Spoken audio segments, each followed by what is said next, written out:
Now, a lot of people are looking for a church, I believe, that can multitask. You know, I want a church that's good at everything. And so if I've got this marital problem, I want a church that can help me solve this marital problem.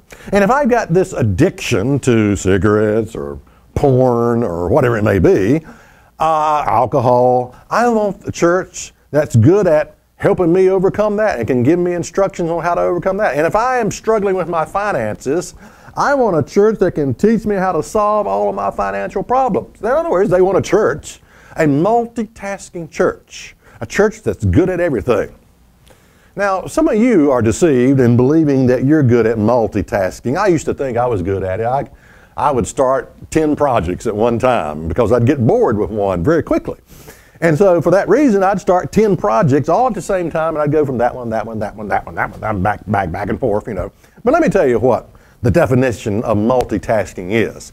Multitasking means that you can do a lot of things poorly. That's what multitasking is. It means that you can do a lot of things very poorly. So your church can only do about one thing very well. And that's why it's so critical that you figure out what your church is good at. In other words, how does it fit the bigger picture? How does it minister to other people? What's the one thing that your church is very good at? And then go out and do it. And quit trying to multitask and quit trying to do all of these things, you know, that you think people need or want or whatever it may be, because, you know, you can only do about one or two things very well, you know. That's true. You know, I can play the guitar poorly.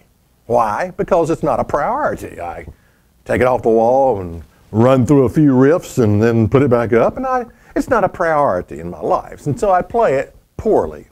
Okay. All right.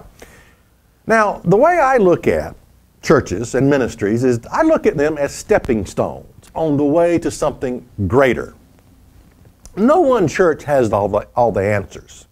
You understand that, don't you? No one church has all the answers to all of your problems. No one church can offer all the solutions to your problems.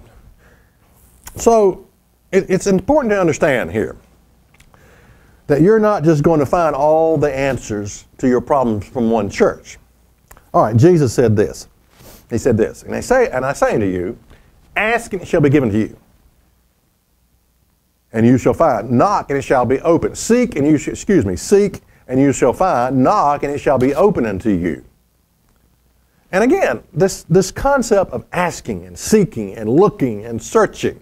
And again, I think a lot of religious people are too full of pride to ask questions, because that will make me look like I don't know what I'm talking about if I ask questions. You got to get over that. You got to seek, you got to look, you got to search. Now, again, if you want to be spiritually retarded, just assume your church has all the answers. That's how you just assume that you have arrived. I found a church home and I don't need to look any further.